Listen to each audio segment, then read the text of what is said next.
Konami decided to drop most of Premium Pack 2026 tonight, and let's get right into it. And there's so much to go over. They dropped 17 total cards. So let's get into the Dual Monster era cards first. And we have Learning Elf. She is the most hyped card out of this whole entire set for good reasons. She is a level 3 light spellcaster effect monster with 1400 attack and 1500 defense, and you can only use a first and second effect of this card's name each once per turn. If this card is normal or special summoned, you can set one trap from your deck that has an effect to equip itself to a monster, and if this card is sent from the field to the graveyard, you could draw one card. This is great for setting multitude of cards from like Max Metalmorph and other cards that equip to monsters like Kunai with Chain. Those are some of the ones off the top of my head that I can think of. But you can convert her into a Magistus Moon Maiden and get a free draw. So she's really good in Magistus alone. And I definitely think that players will use her in such a way just for the draw, because always drawing one card, especially nowadays, is very important. After that, we have Armament Reincarnation. It is a normal spell card, and you special summon Armament Reincarnation tokens.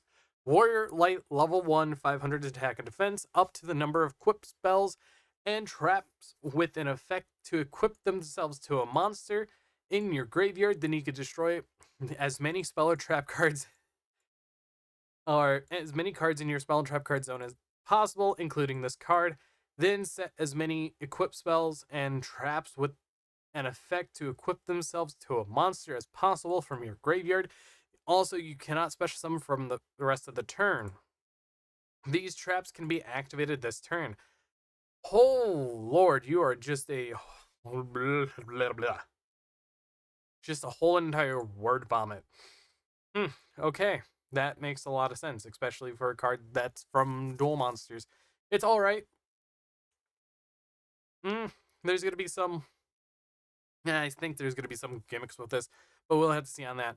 And then we have Mirror Barrier, a card that can equip to a monster. It is a normal trap card, and you can only use the second effect of this card's name once per turn. Target one face-up monster you control, equip this card to it as an equipped card with this effect. Once per battle step, if the equipped monster battles an opponent's monster, you can destroy that opponent's monster. Okay, and then if this card is destroyed, you can add one Armament Reincarnation from your deck to your hand. Honestly, I think you'll just run one of this, as it's just a settable target off of your Learning Elf and Magistus. But I think this would also be a one of at that point too, but I don't really see it doing much. So you could just lean into other cards that just equip to a monster. So overall, these two are alright, while this one is absolutely amazing. Next up, we have the GX manga cards, and we have Masked Hero Fountain. It is a Water Warrior effect monster level 4 with 1000 attack and 1400 defense. And you could reveal this card from your hand to special summon one hero monster from your hand in defense position. If this card is sent to the graveyard to activate a card effect, or by a card effect, you could set one mask change from your deck or graveyard. This is really useful because you can summon out any hero monster from your hand, so you can gain advantage that way. But also on top of that, if it's just sent to the graveyard by a card effect or to activate a card effect, you get to set a mask change from your deck or graveyard, so you can have follow-up into a Masked Hero Darklord, so you don't have to search it directly through your combo now. Honestly, Fountain is a really good card, and I cannot wait to see how much this does shift Hero into a better form, where they don't have to have as many summons as they need. Also, you could do Send Shadow Mist, and now you can just get a free set, so you don't have to worry about having to search out the mask change. After that, we have Poisonous Viper. It is a Earth Reptile effect monster, level 1, 100 attack and 200 defense, and you can only use the third effect of this card's name once per turn. You could reveal this card in your hand, special summon it, or if your opponent controls no monsters, special summon it to their field in defense position instead. Once per turn during your standby phase, you take 500 damage, and if this card is sent to the graveyard by a card effect or banished, you can target one opponent's set spell or trap card, destroy it. It cannot be activated in response to this effect's activation. This could possibly be a 3 of in Mitsurugi, as you could just give it to your opponent turn 1, so your opponent cannot use evenly matched and imperm, so that's really nice to see. And it just shuts off a lot of effects that says, oh, you have to control no monsters, so if they don't will charm you immediately, you pretty much have a way that just wins out. So you reveal it if they for that if it literally forces out will charm you. That's really good. Overall, I definitely like this card. It's very powerful too. It plays around the Dominus cards because during turn 1 your opponent won't have, or you won't have a card before you activate this to summon it. So there's a lot of things you could do with Poisonous Viper. After that, we have Fallen Angel in Darkness. It is a normal trap card, and it's always treated as a Darklord card, and you can only activate one card with this card's name per turn. You send a fairy monster from your hand or face the field to the graveyard to special summon one Dark Lord monster from your hand, deck, or banishment, ignoring summoning conditions, so you could summon out Dark Lord Morningstar if you really wanted to, or you could just summon out really any of your Dark Lord monsters, and if you already fusion summon into some of them, you could just summon them back. So overall, really useful card. And since it is a Dark Lord card, you could copy it, which honestly does have its benefits. After that, let's get to the 5Ds manga cards, and these are going to be the most broken cards that we've read tonight. So we have Junka Armor. It's an Earth Warrior level 2, 600 attack, 1200 defense, and you can only use the first and third effect of this card's name once per turn. If this card is added to your hand, except by drawing it, you can special summon it. Your opponent cannot target synchro monsters you control with Warrior and or Stardust in it, their original names, with card effects, and you contribute this card to special summon a Junk or a Synchro monster from your deck in defense position except Junk Armor. And then we have Junk Meister. It's an Earth Warrior effect monster with 100 attack and 2300 defense, being a level 4. You can only use the first, second, and third effect of this card's name each once per turn. You could reveal one Warrior or Stardust Synchro monster in your extra deck. Special summon this card from your hand. Also, you cannot special summon from the extra deck for the rest of the turn except Synchro monsters. If this card is normal or special summoned, you can add one Junk card from your deck to your hand except Junk Meister. And then finally, you can target one Junk monster you control. Decrease its level up by 2. They printed Snake Eye Ash and Snake Eye Poplar for Junk Warrior. I don't see this ending well because, well, they could be searchable in a ready, hyper consistent deck that's not really that good. But being able to reveal a Stardust Dragon, summon this from hand, on summon, you get to add a Junk card, and then when this is added, you get to summon this. And then you can go into a Synchro 6, you could reduce its level by 1, so you can go into a Junk Speeder. I'm glad that this doesn't protect, Junk monsters in their original names from card effects, because yeah, that's something else. But giving them a Poplar and a Snake Eye Ash is really, really broken. After that, we have Overtuning. This card's absolutely insane because this is the one that I read fully. You can only activate one card with this card's name per turn. If you control a tuner, special summon one tuner from your hand, deck, or graveyard. Also, you cannot special summon from the extra deck for the rest of this turn after this card resolves, except Synchro monsters. This yells and screams, flaming killer tunes. I'm just another card to get any tuner out. This card says in Red Dragon, you could get out any of your resonators. This card's absolutely nuts. In quote, for one of my friends' reactions to this is just sums it up, being nope, excuse me, that does what? Because summoning out a tuner straight from deck, graveyard, or banishment is really, really broken. Or hand, deck, graveyard, I apologize. It's been a long day, but having something like a Hellcup Ibrax on a spell card is really, really good, and just being able to summon from hand, deck, already great, but being able to summon back from graveyard, that could cause problems. There's just so much you could do with this card. It's absolutely mental, and I cannot wait to see the day, possibly in the future, that this card gets limited because of how powerful it is, even though it's a hard once per turn. And after that, we have Champion's Pulse. Okay, sorry about that rant. You can only activate one card with this card's name per turn. Activate one of these effects.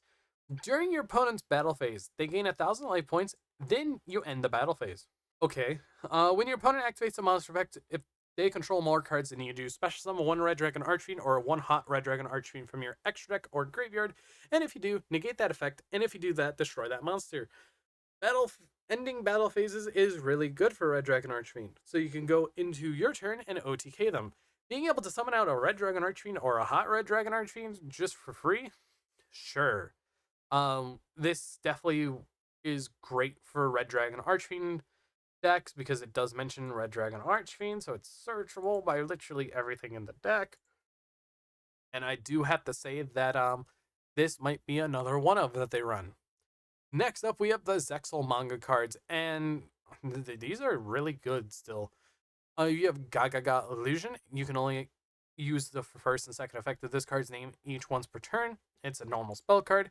If you control a Gaga monster, target one monster in your graveyard, special summon it, then you can make its level and rank becomes equal to the level rank of one Gaga monster you control. If this card is in your graveyard, except the turn it was sent there, you could banish it immediately after this effect's resolve. Normal summon one Gaga monster. Being able to run this in Armament is really good because it's just a monster reborn. And you can run 3 copies of it, and it's searchable. So I definitely think that players will use this, so it's probably going to be used as a one-of. Overall, really powerful, really good. Next up on the list, we have Gaga Escape. It's a counter trap card, and you can only use the first and second effect of this card's name each once per turn.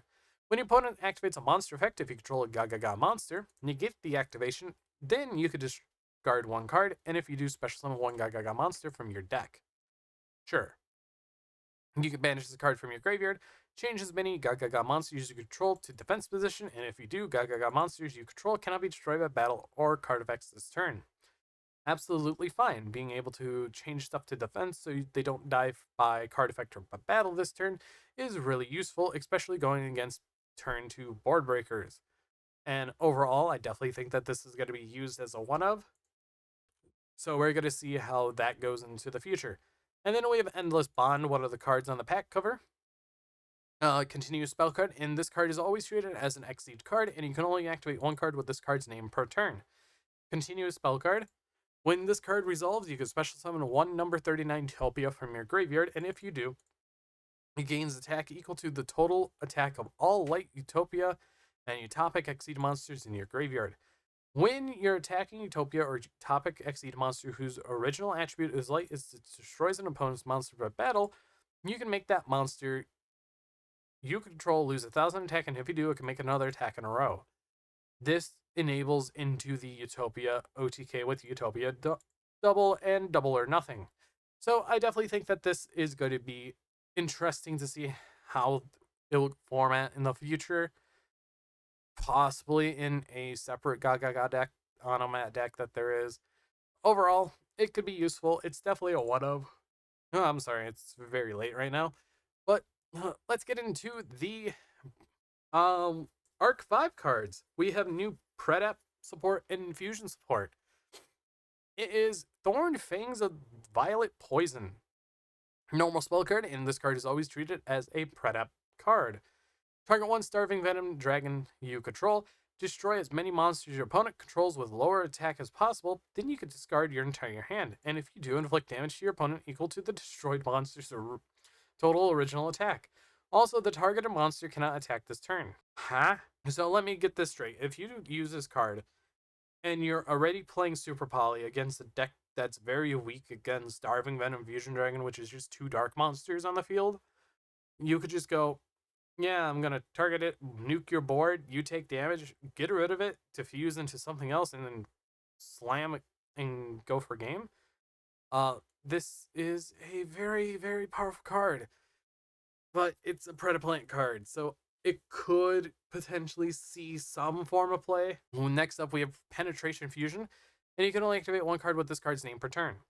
Quick play spell card. If a monster was destroyed by battle this turn, fusion summon one fusion monster from your extra deck using monsters from your hand or field, and if you do, it gains its effect. Quick effect, you contribute this card, then target one face-up monster you control, gains 500 attack. I would just use it just a quick fuse, honestly. But even then, Super Poly is kind of just good. It's alright. It could be better, but overall, it's cool. And finally, we have Surprise Fusion. Normal spell card, you can only use the second effect of this card name once per turn.